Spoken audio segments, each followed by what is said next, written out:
Gracias, estimados suscriptores de Verdades y Rumores.com por estar de nuevo con nosotros en otro episodio de Contrastes.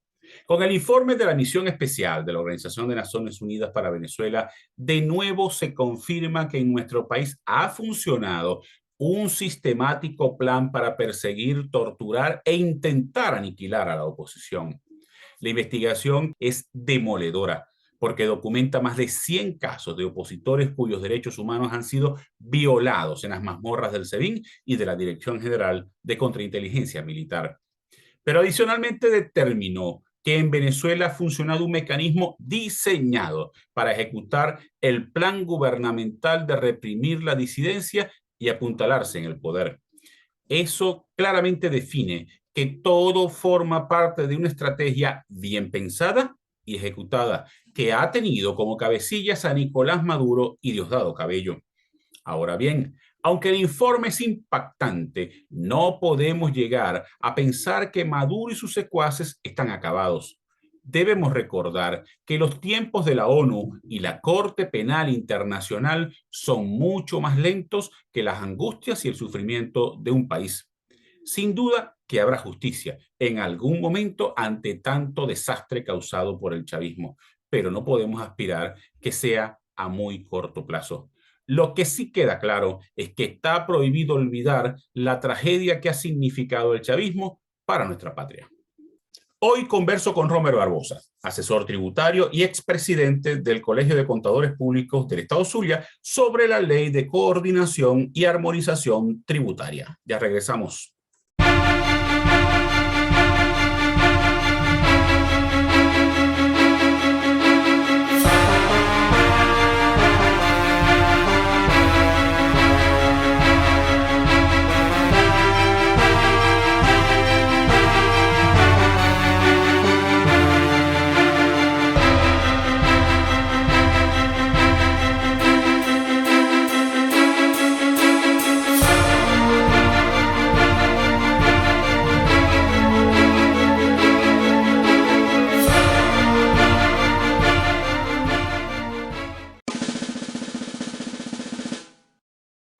Estimados suscriptores de Verdades y Rumores.com, si usted tiene dificultades para ingresar a nuestro portal como consecuencia del bloqueo del chavismo, solo siga las siguientes instrucciones.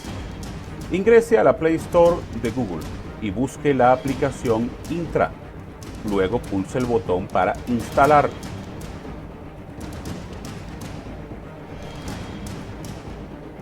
Una vez instalada, pulse el botón Abrir y siga las explicaciones que le da la misma aplicación. Una vez Intra esté activa, usted podrá ingresar sin problemas a Verdades y Rumores.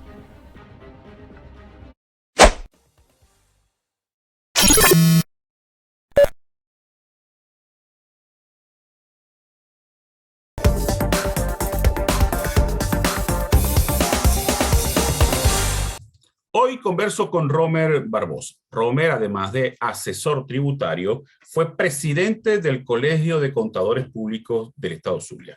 Romer, en primer lugar quiero agradecerte haber aceptado la invitación a participar en Contrastes.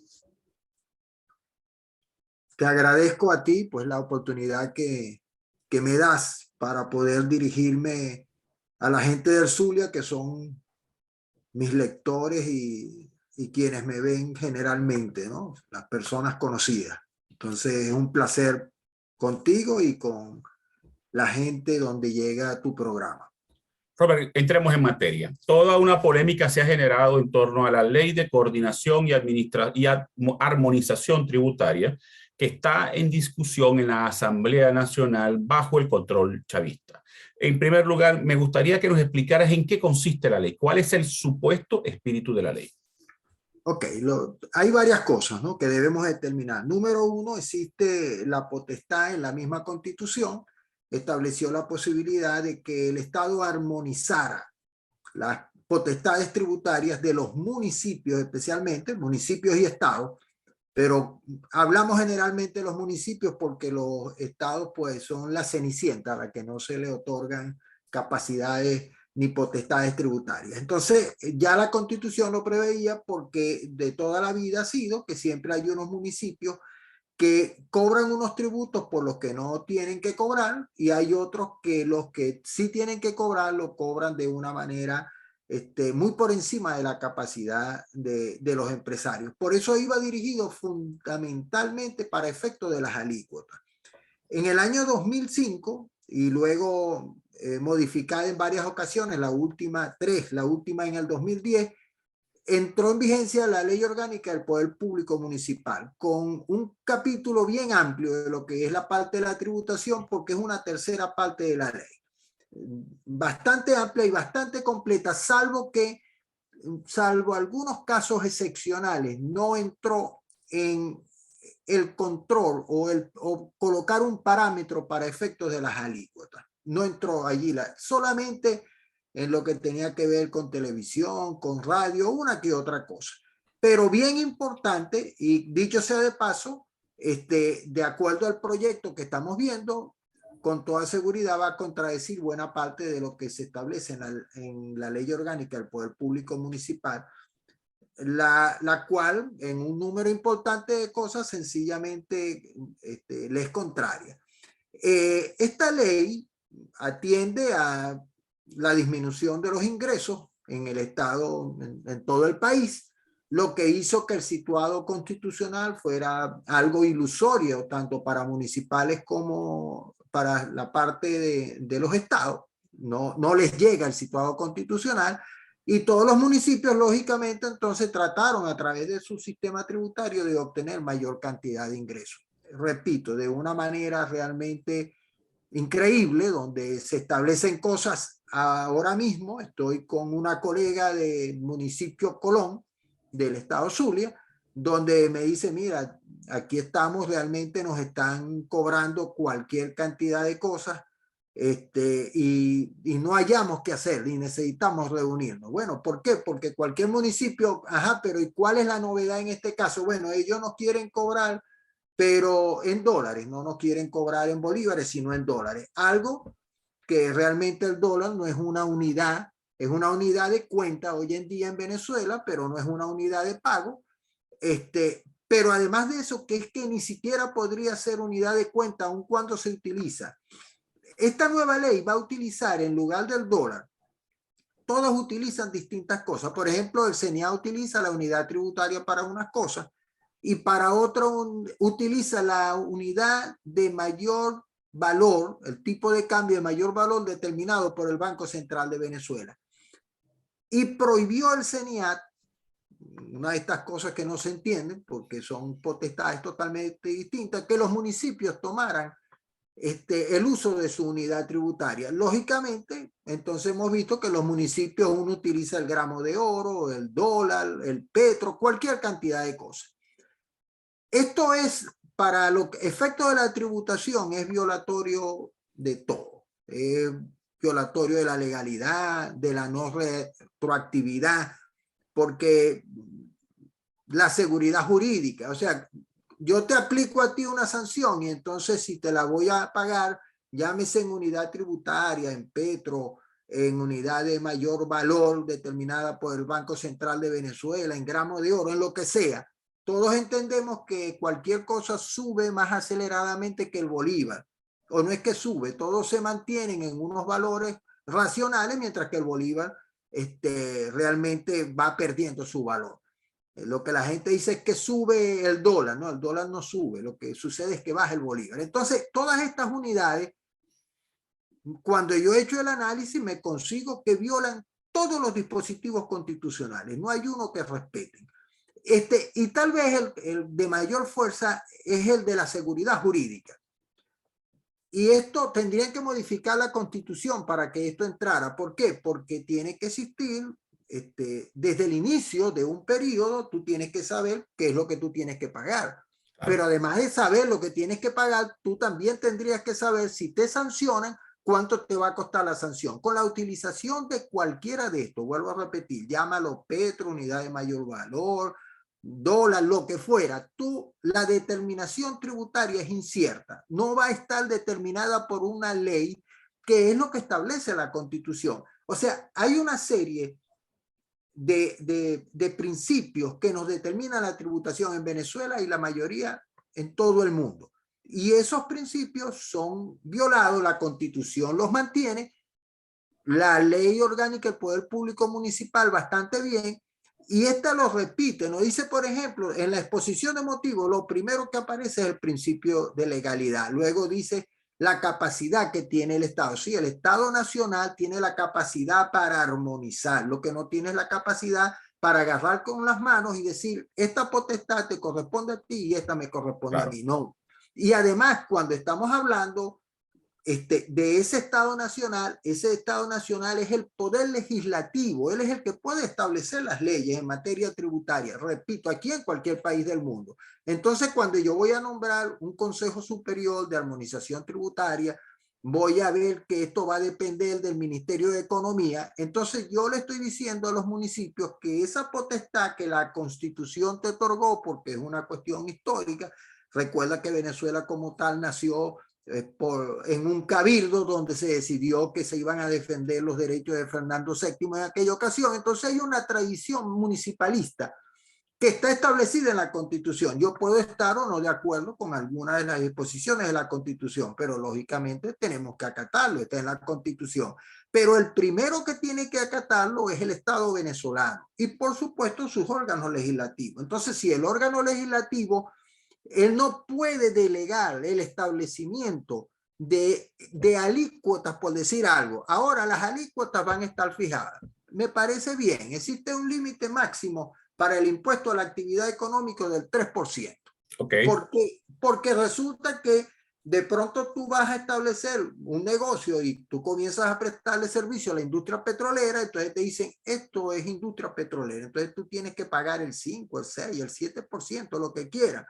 Imagínate que ya existe una tarifa establecida por la Sala Constitucional y tú me preguntarás, pero ya va, aquí estamos hablando de una ley y tú me dices que existe una tarifa determinada por la Sala Constitucional. Sí, la sala que tiene que decidir, el referee, el árbitro entre contribuyentes y el sujeto activo, que es el Estado, resulta que decidió él mismo establecer cómo iban a ser las tarifas.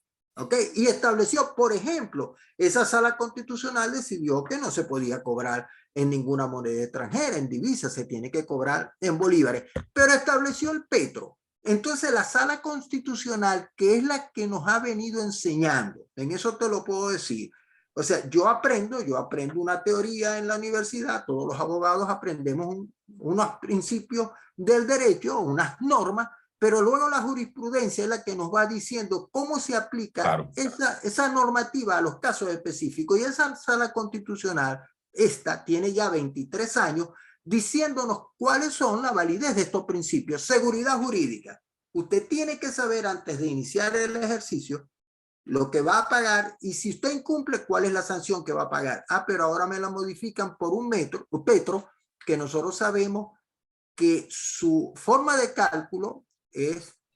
Ahora, Robert, una consulta. Esta ley pudiera, si esta ley es bien aplicada y bien consultada y consensuada, ¿pudiera poner orden en ese desorden que tú me estás explicando?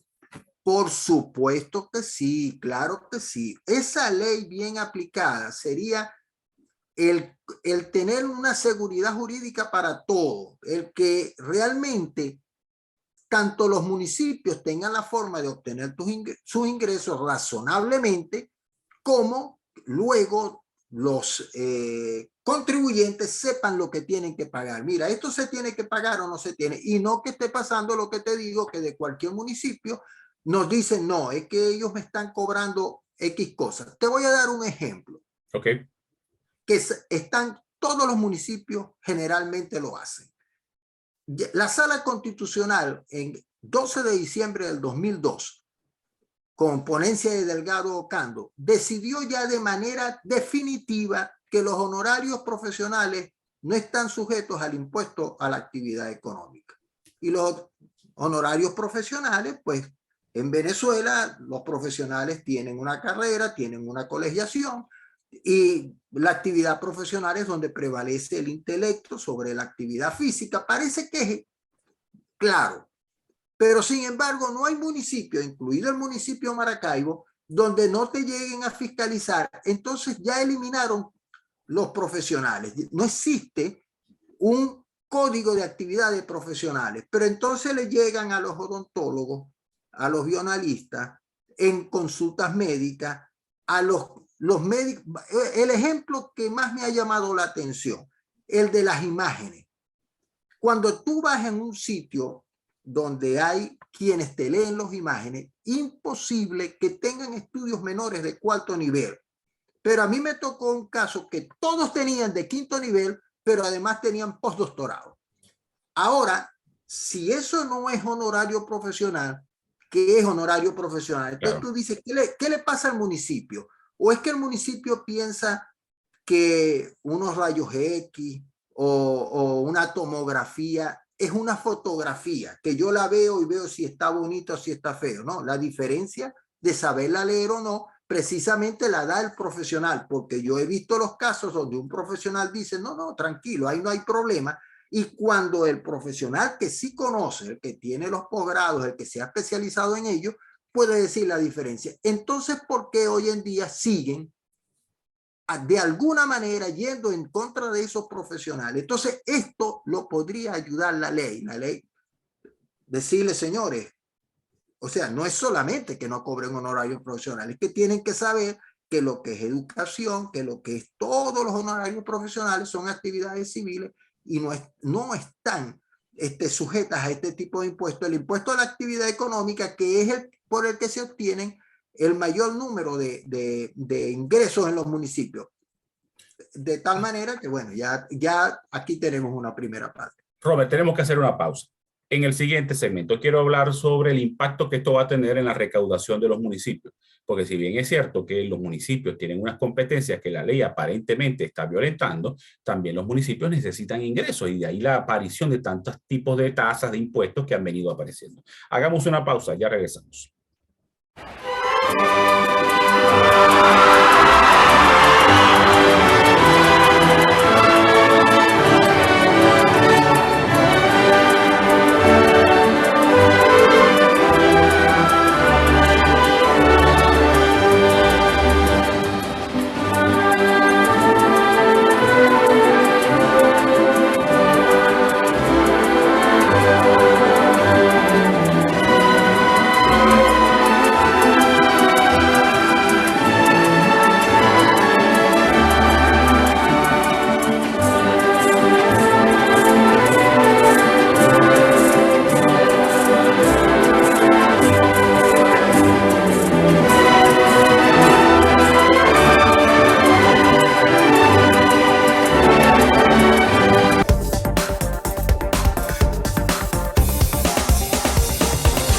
Romer, el principal reclamo de los alcaldes opositores, porque los oficialistas, por supuesto, guardan silencio y que han tenido una posición contraria a la ley, es que alegan dos cosas. La primera, que la ley violenta las competencias que la Constitución le confiere a los municipios en la creación de impuestos, tasas y alicuotas, ¿ok?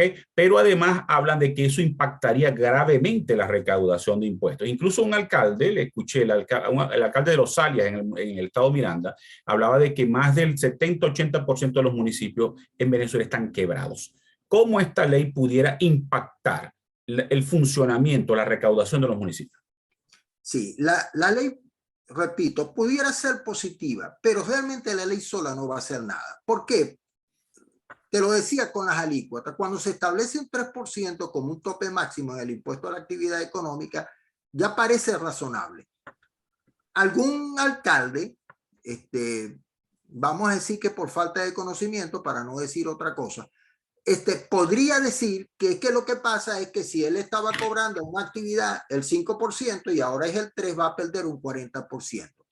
Lo que sucede es que lo que ellos parecieran no darse cuenta, eso sí se da cuenta el gremio de contadores públicos, día a día, que es el que maneja la tributación en el país, que cada vez que se coloca una alícuota de un 5 o 6%, solamente existen dos posibilidades, o hay una tercera. La tercera es que sea una empresa muy grande y que prefiera hasta perder, pero no cometer ningún tipo de evasión. Hay una segunda, que es la más usada, donde dice, si tú me aumentas del 3 al 5%, yo disminuyo entonces para yo seguir pagando mi 3% porque yo no puedo pagar más. Y la mayoría en el país lo que han ido haciendo es que sencillamente se están pasando a la economía informal. Entonces, tú te pones a ver depósitos de licores que ya de por sí estaban quebrados. Yo no es una actividad con la que me llevo a gusto, pero que es una actividad económica y que también me gusta, como a la generalidad de las personas. Ahora, ¿cómo yo le pongo un 6% del tributo más cualquier cantidad de tasas, sus propias tasas, su IVA, que lo tiene que hacer, no solamente el IVA que a él le toca pagar, sino el que tiene que llevar al PVP en el precio, porque él tiene que pagar un 50% del IVA que él paga, lo tiene que cobrar, porque si no lo cobra, existe demasiada posibilidad de evasión, entonces tiene que cobrarlo y pagarlo, pero eso va al costo del producto. Cuando tú vas a un depósito de licores grande, una discoteca, un restaurante, tú dices, bueno, pero es que con los precios que tienen, una cerveza, por decir algo, no tiene inconveniente, pero los depósitos pequeños, esas casas que vendían cerveza, ya esas no pueden participar. ¿Qué tienen que hacer? Se pasan al trabajo informal. Punto. Como me decía una señora, doctor, pero ¿cómo hago yo? Y yo le dije, doctor, o sea, no le voy a hablar como abogado, le voy a hablar como contador público. Usted lo que tiene que hacer es o cerrar o no declarar, porque usted se le está llevando el impuesto, se le está llevando todo el dinero. Entonces, eso es lo que tienen que analizar. Ahora bien, es real. ¿Cómo es posible que si se le hace difícil a un municipio hacer el catastro, se le hace difícil, ahora los valores de catastro va a serlo un organismo supra en el país? 335 municipios con condiciones totalmente distintas, cuando todos sabemos que dentro del mismo municipio los valores de las distintas zonas son distintas. O sea, la persona que comenzó a trabajar con eso no sé lo que tenía en la cabeza. Y luego vemos allí mismo lo que ya aparece en algunas ordenanzas, pero que no está en la ley orgánica del Poder Público Municipal. Inmuebles, los inmuebles urbanos. Entonces nosotros tenemos que ir a la ley orgánica del Poder Público Municipal a ver qué son los inmuebles urbanos. Esos son los que tienen agua, luz, carretera, todos los servicios públicos que están claramente establecidos. Ah, pero entonces ya ahora las ordenanzas, y esta lo está recogiendo, existen el impuesto a los inmuebles urbanos y periurbanos, pero ya va.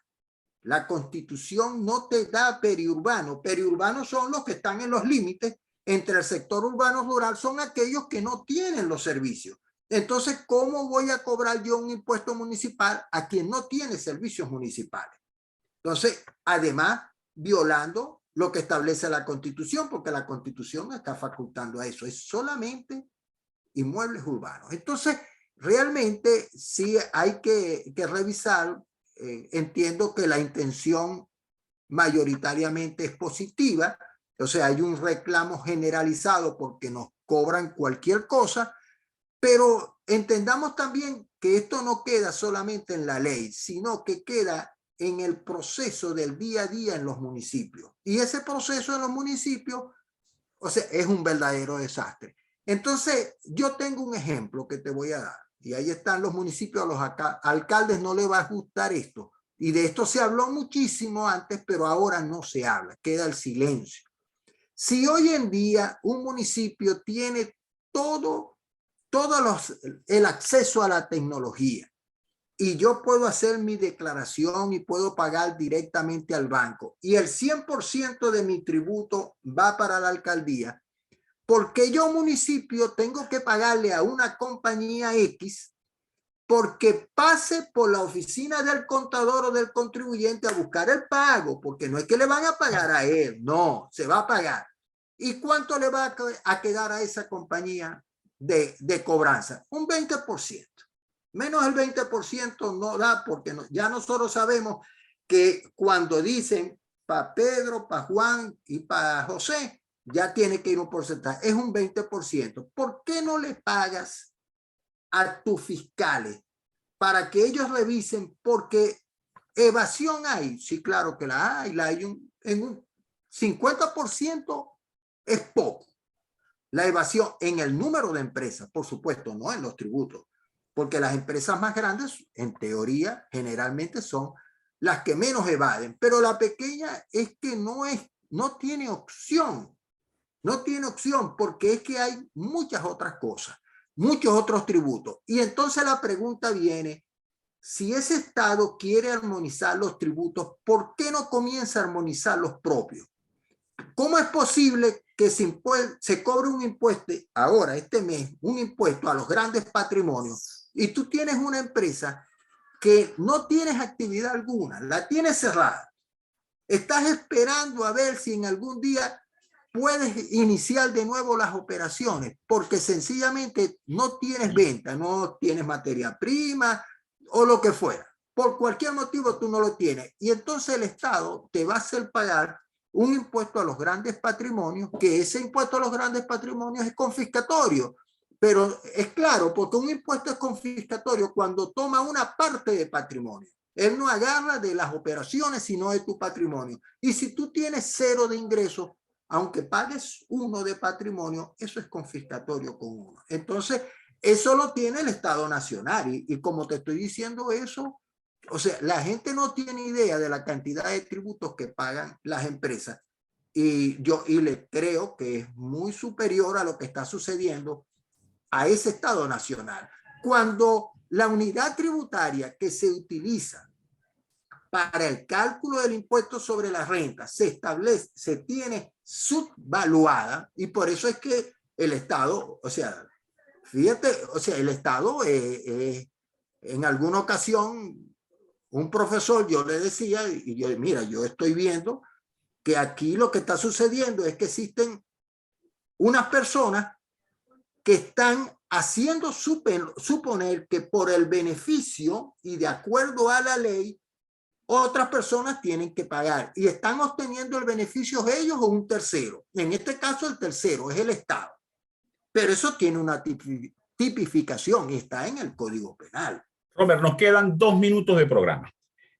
Entiendo por todo lo explicado, a pesar de que no soy experto en la materia, que en Venezuela hay un caos tributario terrible. ¿Estoy en lo cierto? Totalmente lo cierto. Y es peor el del Estado Nacional que el de los estados municipales, y no hablemos de los estados, regiones, porque esos no tienen tributos prácticamente de que vivir. Esa es la situación que hay. Entonces hace falta una ley, pero esa ley tiene que ser consultada y ojalá existe el gremio de contadores públicos, la Asociación Venezolana de Derecho Tributario, existe mucha gente, muchísima, que están preparadas para decirle, mire, esto se puede hacer. ¿Y cómo ampliar el ingreso que entra por tributación? Bueno, establezca una tarifa. En Venezuela hay un ejemplo muy claro, lo hizo el municipio donde está Valencia, no recuerdo ahora cómo se llama, bajó todas las alícuotas y mientras los demás cobraban el 1%, el 1,50, ellos cobraban el 0,5, el 0,30 y toda la industria se estableció allá. Sí, cómo no, pagaban menos, pero los ingresos eran muy superiores y el ingreso de ese municipio era extraordinario hasta que lamentablemente la industria en Venezuela pues sufrió, digamos, la resaca esta que tiene en este momento, que esperamos se recupere. Lamentablemente, Robert, se nos agotó el tiempo. Te quiero dar de nuevo las gracias por haber aceptado la invitación a este programa.